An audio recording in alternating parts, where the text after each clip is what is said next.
Hi everyone, and welcome to this video tutorial on how to paint a Primaris Space Wolf.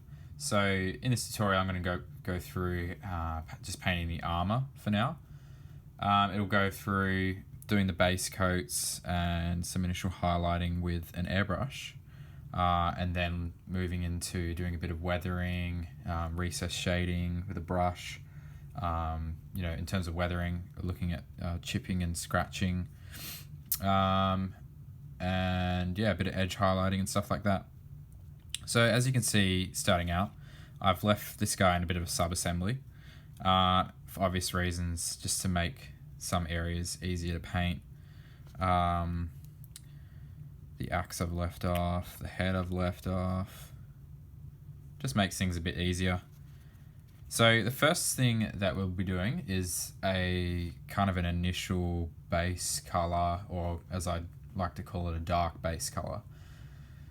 So I'm going to mix that up now and then get the airbrush ready, and I'll show you how I'm going to go about doing that, and I'll tell you what paints I've used, obviously.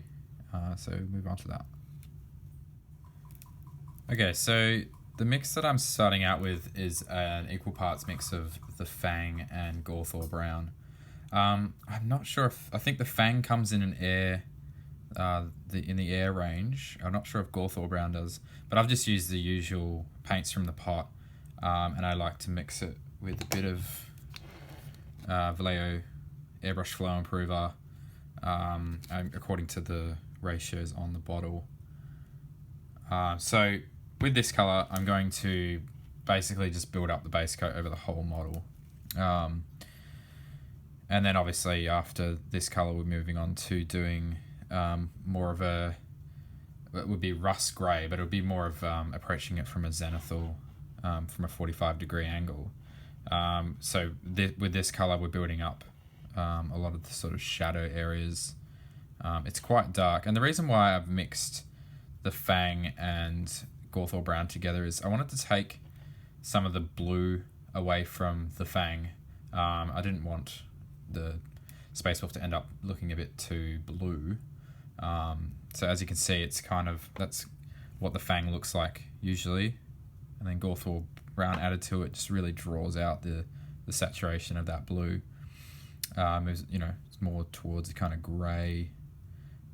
Still has a bit of a blue tinge, but yeah, it's definitely taken the blue out a lot. So I'm going to go ahead and start spraying that on this guy now, starting on the main body of the model, and I'll just start with that.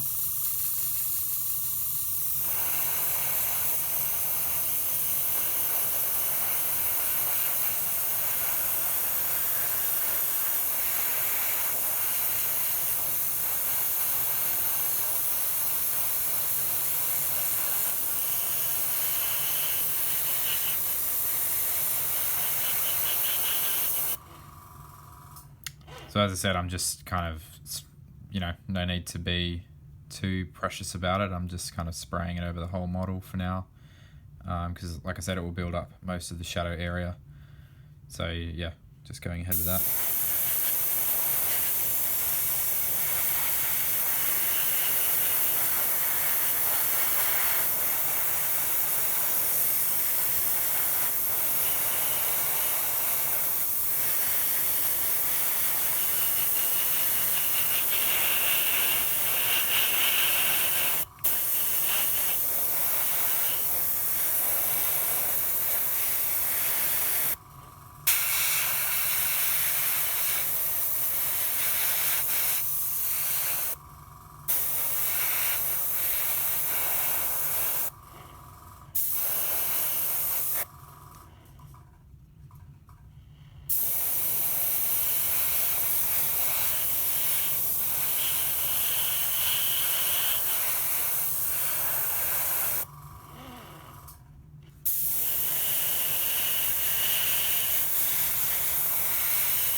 And then obviously working the same color into the backpack.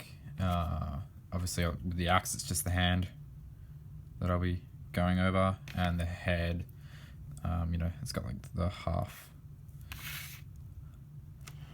mask kind of design on the helmet, so I'll be doing that bit as well. But I'm going to have to mix some more paint now, so I'm just going to go off cam and do those bits, and then come back and show you what I've done, and then move on to the next highlight. Okay, so that's where we're at now. Just a nice smooth base coat on there. So now, as I mentioned, we'll be moving on to using some Russ Grey, again through the airbrush. And I mentioned approaching that with the zenithal highlight.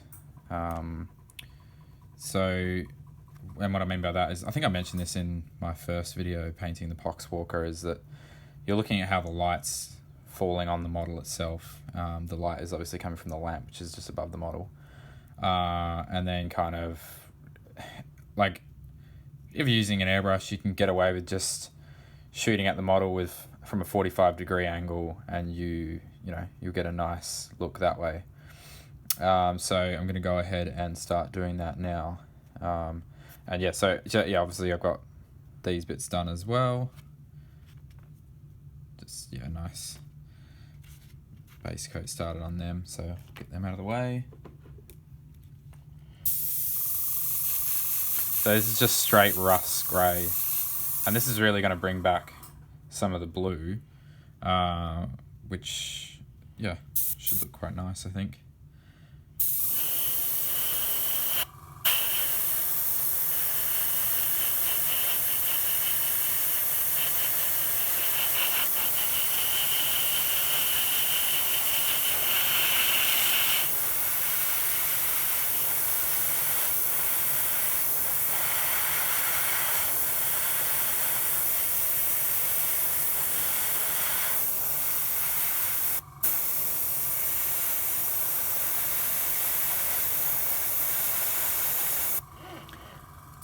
So things like the back of the leg here, you can even see the light just bouncing right off the, it's wet paint, but bouncing right off the back of the calf kind of area there. That's an area that's going to see a lot of light, so we'll be building that up, the Russ Grey up on those areas.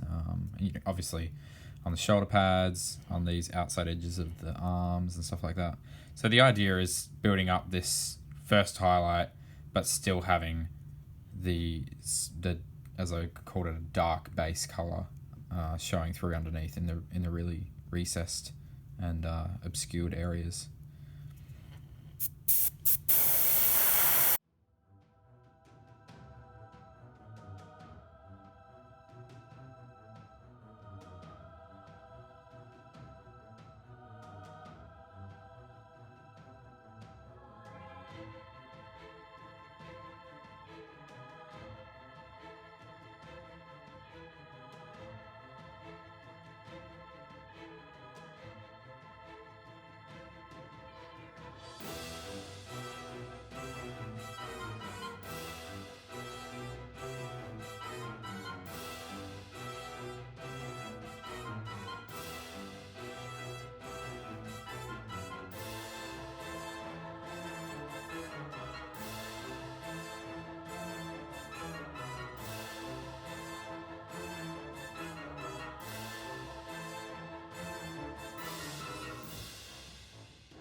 So I am spraying underneath a little bit in some areas, just very lightly, getting a bit of a misting on those areas.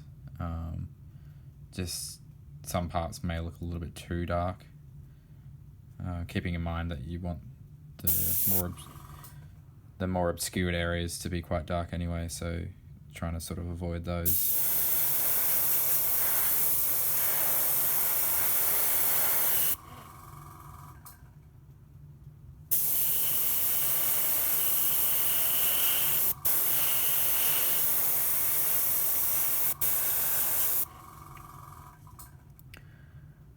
Okay, so I'm going to go on, and I'm going to leave that there for now. I'm going to go on and do all the other bits, the backpack and so forth. And then I'll come back and I'll show you what I've done. And then we'll be moving on to an airbrush and starting to do a bit more highlighting, but with a brush to get things a bit more precise, and start lighten things up a little bit more. Okay, so the first highlight colour has been airbrushed on and is complete. I know I said I was going to move on to using the paintbrush, but I lied. I've actually opted just to use the airbrush again for the next step. So I've just done a mix of, an equal parts mixed of Russ Grey and Fenrisian Grey. So same kind of deal with this, except we're kind of just, sorry about all the noise, kind of just building on top of the highlights that we've already got going on, but being a lot more kind of conservative in how we're applying it. Just trying to be a bit more controlled and precise. So I'm going to start going ahead with that.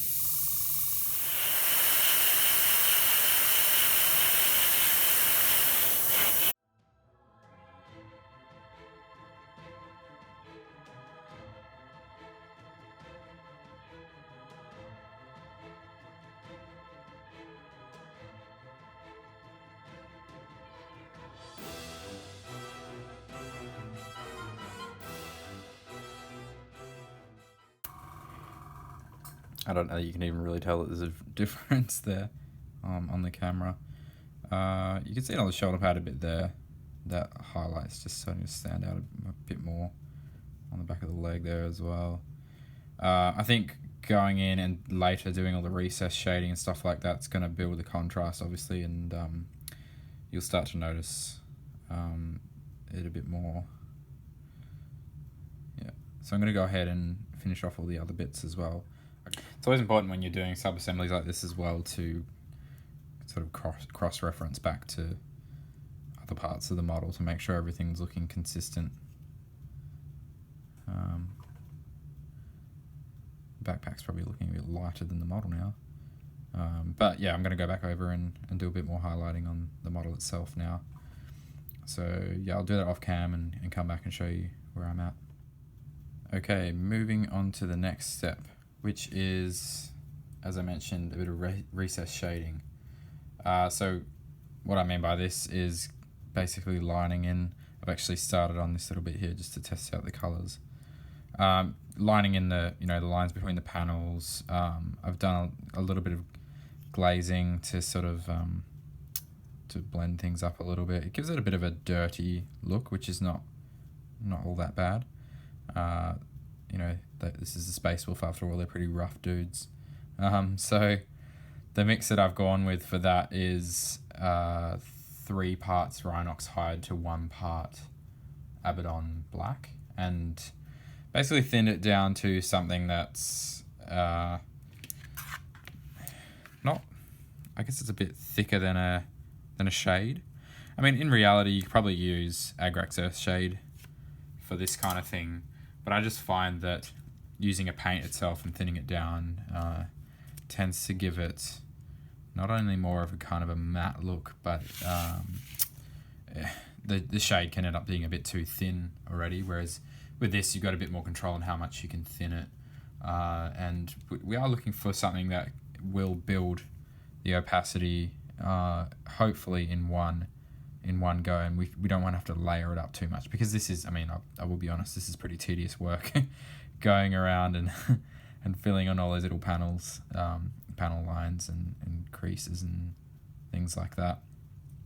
Yes, as I said, I've started on the foot here, on this leg, and what I've done a little bit of is a bit of feathering in these areas, feathering and glazing. So basically what I mean by that, and I can show you a little bit here now. So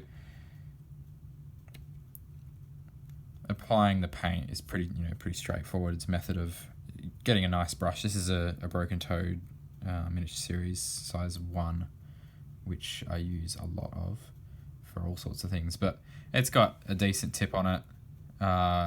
You can load a decent amount of paint on there, but we don't want too much on the brush when we're doing this kind of stuff, because you can end up sort of flooding the recess too much, and then you just end up with this mess everywhere. But I will try to show you a method of kind of utilizing that and making the most of that. So obviously, like I said, just using the brush, using the sharpness of the brush to flow it into the recesses. And then what I mean, like, because this is going to take a little while to dry in there. So then what I mean by that feathering method is drying off the brush and then just bringing it back in and teasing the paint out. And it kind of creates that small little blend. It's something that takes a little bit of practice and a little bit of patience, but the most important thing is, cleaning off the brush, making sure you haven't got, excess paint on there, because you're just going to end up just, muddying the whole thing up. So it's coming in with a clean brush, and then just using that kind of flicking motion and softly just drawing it out as you're flicking it across. So you don't necessarily have to do that if you're following along, painting a Space Wolf at home and following this guide, but it's just something that I like to do. It sort of starts off that kind of weathered look. It kind of looks like it's, kind of dusty, dirty stuff sitting in the recesses. So it's just, it's just a nice little simple technique. Once you get the hang of it, it can be quite good to utilize. So I'll just go ahead and keep going with the recesses, lining this in. I'll probably in future show a tutorial on using oil washes to do this, which is something that I've used on, I don't know if you've seen on my Instagram or Facebook pages, that I've got I've painted a decent amount of ultramarines for my Horus Heresy army. Just quickly, in these areas, as I've just done under there, you can get away with kind of just going over that whole underside of that leg there and just building up the shadow using this colour. Obviously there's some areas where you can get away with doing that.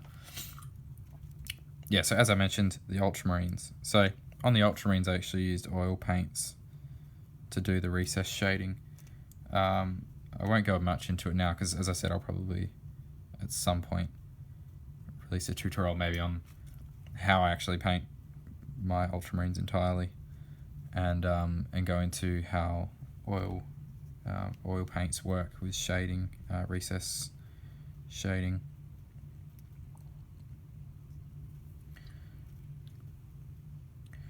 So I'll probably go off and do a little bit more of this off cam, but it's pretty straightforward. As I said, you're basically just going around and doing this lovely tedious task of lining in with this paint. So yeah, as I said, I'll do a little bit more and I'll come back and show a bit more in a different area maybe, and then carry on from there. Alright, so I've gone ahead a little bit, as I mentioned. So I've started to work on this bit of the torso a bit. I've finished off, for the most part, this leg. So I think what I'll actually do is I'll tackle the other leg on cam, and just, so you guys can have a look at, what I've been doing, and I'll, show off a little bit more of the feathering technique in some of the areas on the leg. And then I think, I don't want to bore you guys with showing you all of the recess shading on the whole model, so I think I'll just, we'll do that and then go off cam and finish it off. So the other thing that I wanted to mention is sometimes this can get a little bit messy using this technique. It's, nearly impossible sometimes to get all of it looking really neat, doing all this line work. You might get some of the paint where you don't want it, and things can look a little bit messy. So what I might actually do after this is just go back with the either just the Russ Grey or the mix with the Russ and Fenrisian Grey, and just clean things up a little bit. Go over those bits that I wasn't actually intending to get paint on, but it's just the nature of doing this. You kind of can sometimes get things a little bit messy, at least for me.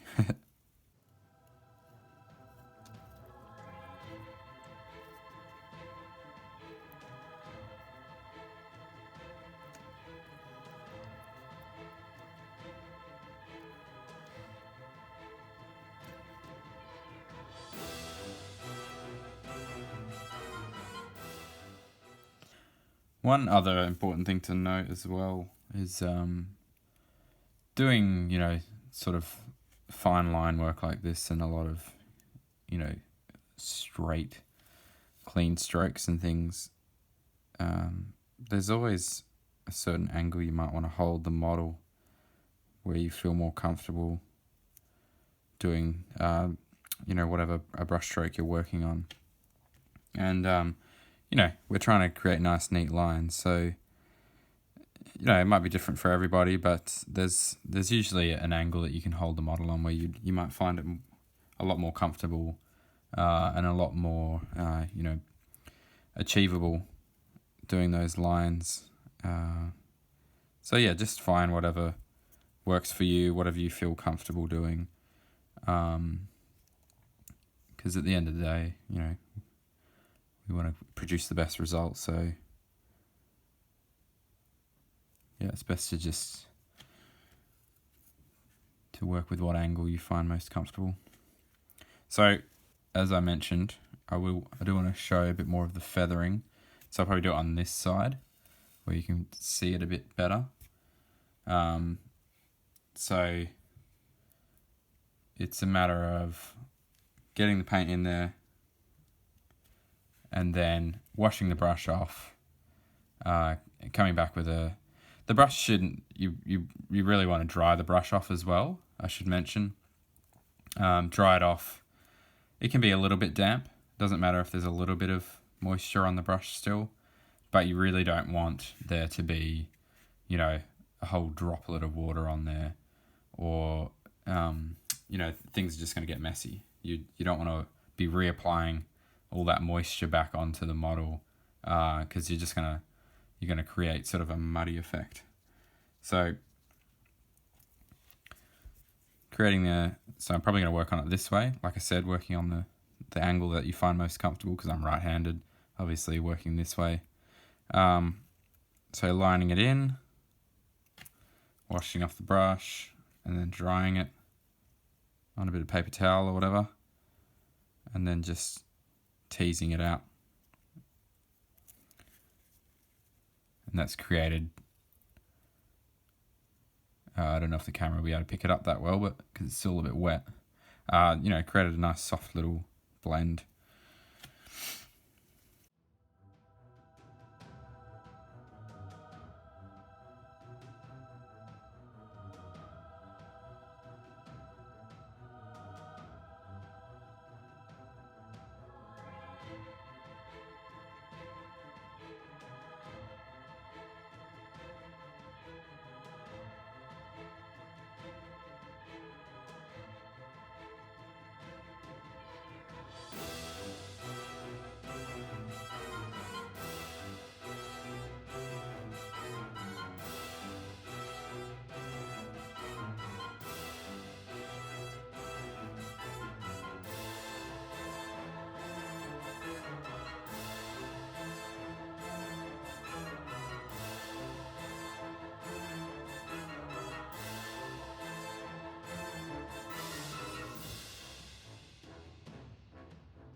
sometimes the messy look isn't such a bad thing, because you might want to be going for that kind of look anyway.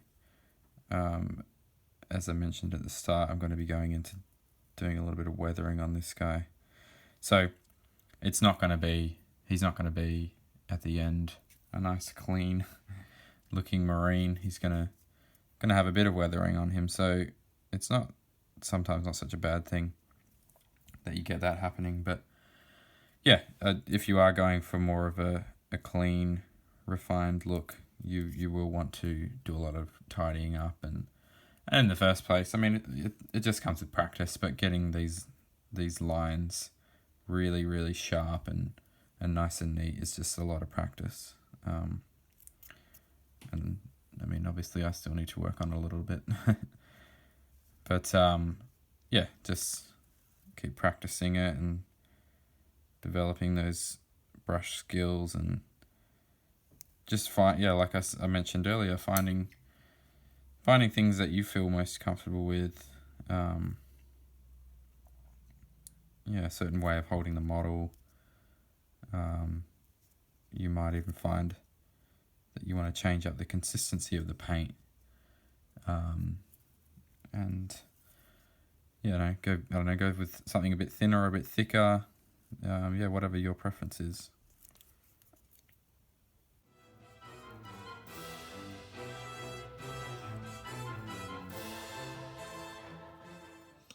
All right. Well, now that I've shown, mostly that lower part of the leg, looked at the feathering a bit more, I'm going to probably just finish off all of this recess shading on the whole model off cam, and come back, and we'll move on to the next step. Yeah, so I think I'll go ahead and do that. Okay, so that's where I'm at now with all of the recess shading done. This is just obviously the main part of the model, and then done the backpack.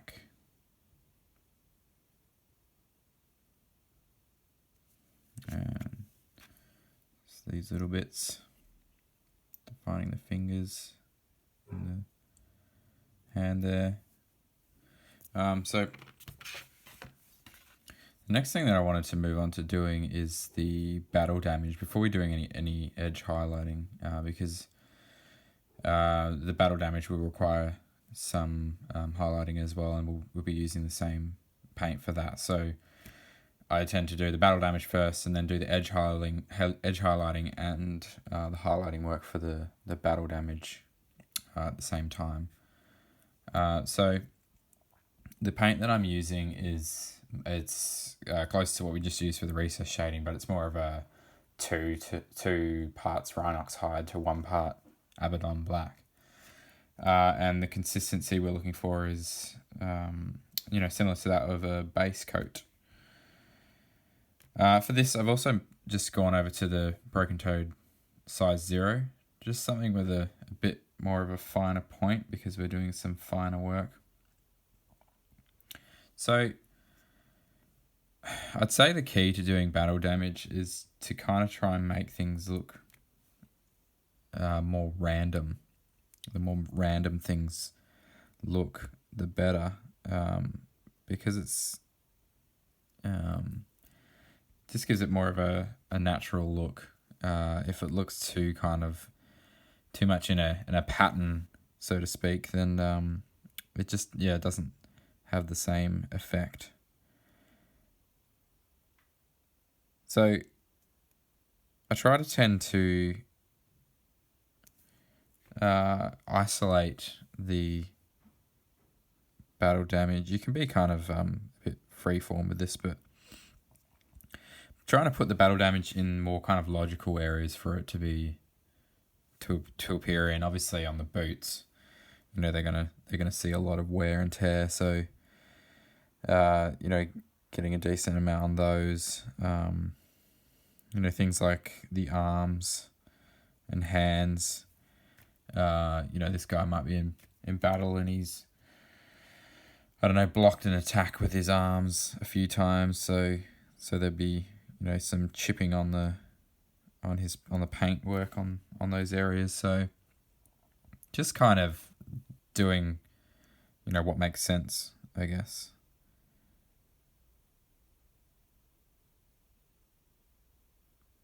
So as you can see, I'm kind of going with this, I guess, kind of stippling effect, doing these smaller chips,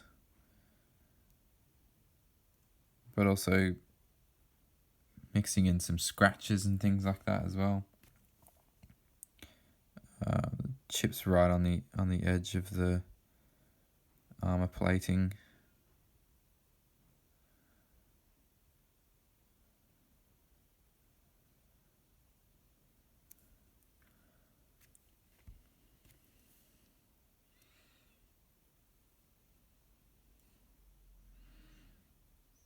And I mean, you can kind of be as light or as heavy as you want with this.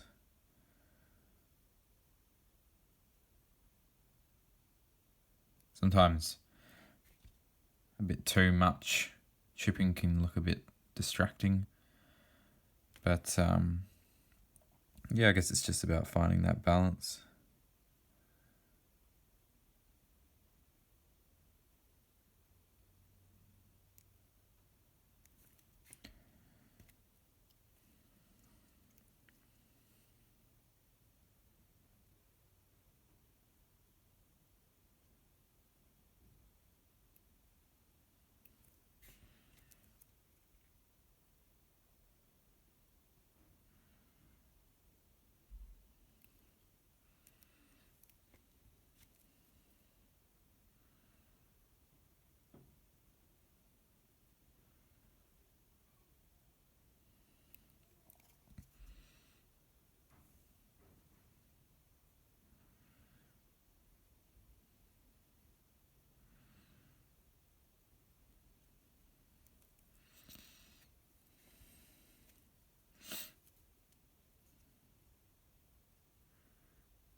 Obviously the knee pads are another good area for getting some weathering on. You might be kneeling down a lot, ducking and covering. Maybe not so much for a Space Wolf, to be honest.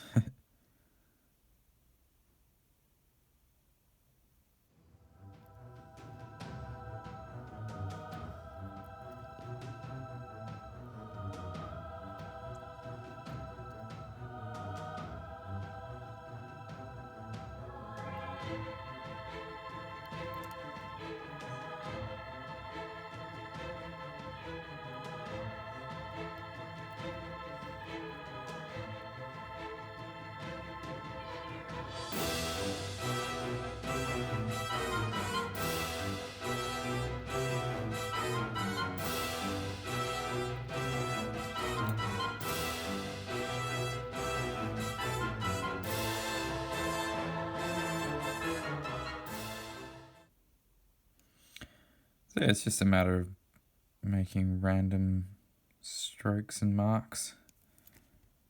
The more sort of random, the better.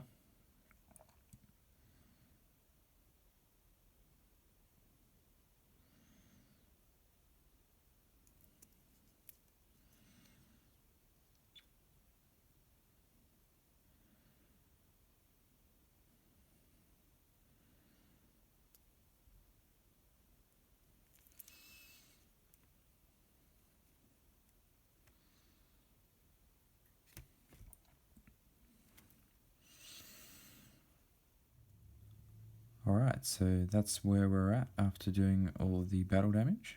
So on the model, the body itself, and on the backpack there. So the next step is to start doing all the highlighting. So as I mentioned earlier, doing all the edge highlighting and also highlighting underneath the scratches just to give them a three-dimensional sort of look. So we'll make a start on that now. So the colour that I'm using is just straight Fenrisian Grey, and I'm still using the size 0 brush, just because we're still doing this fine detail work. We want a nice sharp point. So as I mentioned with the scratches, you just want to highlight the underside of the scratch, and it gives it a three-dimensional look. It makes it look like the lights bouncing off of a sort of raised edge underneath, and it makes it look like it's kind of it's sort of more gouged out of the armour. It's got a bit of depth to it. Summer in Australia is not kind to painting. Always having trouble with paint drying too quick. So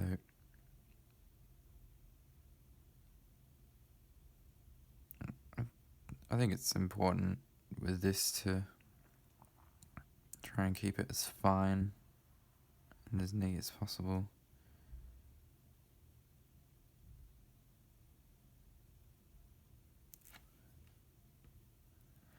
I mean, if you were painting these for an army and using this whole process over, a bunch of models, you may avoid doing the highlighting underneath the scratches and things like that under the battle damage, just to save a bit of time. Obviously, you'd probably still want to be doing the edge highlighting and stuff, but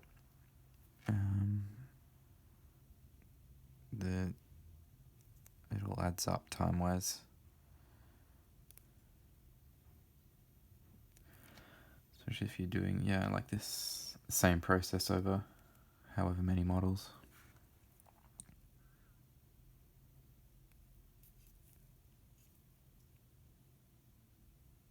So I just wiped that away a bit because the line went a bit too thick.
Alright, so far that's looking pretty nice. It just, really starts to define things a lot more. And gives the scratches that three-dimensional look. It is time-consuming stuff, but it's definitely well worth it in the end. So I will continue on with doing that, and then and come back and actually do a secondary highlight on some of these areas, just to make things really pop. Okay, so that's where we're at now.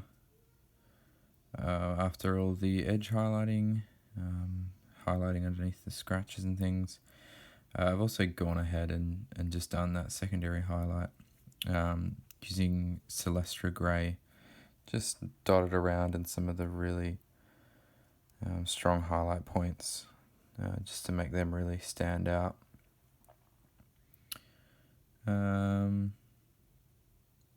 So that's basically it for that. I hope this tutorial has been helpful, and I hope you've enjoyed watching. So thank you. Thanks for your support.